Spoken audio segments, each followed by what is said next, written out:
Welcome to Bangladesh Video News. Today we bring you the latest updates from across the nation. লালমনিরহাটের আদিতমারিতে NGO কর্মীকে ধর্ষণের চেষ্টায় BNP নেতা গ্রেপ্তার। বিএনপি সরকার গঠন করবে বুঝতে পেরে নির্বাচন ঠেকানোর নানা কৌশল অবলম্বন করেছে জামাত এনসিপি। ফেব্রুয়ারিতেই জাতীয় নির্বাচন হবে ধর্ম উপদেষ্টা।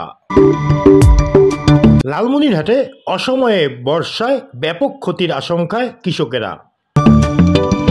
রাস্তায় ভবন নির্মাণের বিষয়ে কথা বলায় সাংবাদিকের সাথে চড়াও হয় ঠিকাদার বাবু।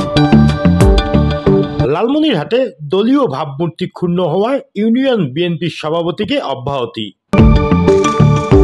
বৃষ্টিতে ভিজে নির্বাচনী প্রচারণা করছেন আক্তার। ফেব্রুয়ারি মাসেই উৎসবমুখর পরিবেশে নির্বাচন অনুষ্ঠিত হবে লালমনিরহাটে ডক্টর আ.ফ.মা. খালিদ হোসেন। লালমনিরহাটে 15 বিজিবির অভিযানে ভারতে ও পার্শ্ববর্তী জেলায় পাচারকালে রাসায়নিক সার জব্দ। গ্রামের মতো 500-1000 টাকায় বিশ্ববিদ্যালয়ের শিক্ষার্থীরাও ভোট বিক্রি করেছে, দাবি নুরুল হক নূরের।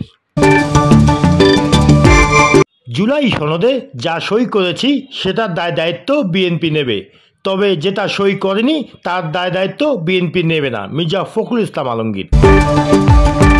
বিএনপি মাঠে নামলে অন্তর্বর্তীকালীন সরকারের ক্ষমতায় টিকে থাকা কঠিন হবে, গয়েশ্বর রায়।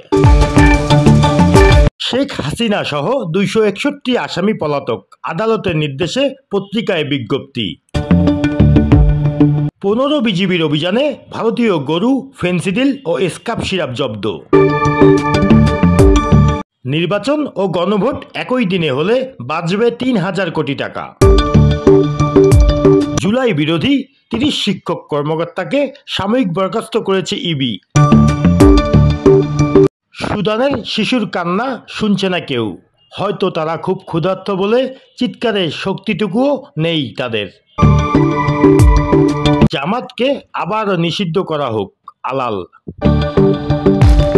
এমন চোর চাট্টা ডাকাত ক্রিকেটার 100 বছরেও আর আসবে না, প্রেস সচিব। গণভোটের প্রস্তুতি নিতে ইসির নির্দেশ। পুলিশের স্ত্রী নিজেই করে দেহ ব্যবসা, হাতে নাতে ধরল স্বামী। সুপ্রিম কোর্টে মঙ্গলবার ফুল কোর্ট সভা আহ্বান করেছে প্রধান বিচারপতি। নির্বাচনের আগে গণভোট না হলে এর কোনো মূল্য নেই, জামাতে আমির। নদীতে গোসল করতে নেমে নিখোঁজ 5 শিশুর, সবার মরদেহ উদ্ধার।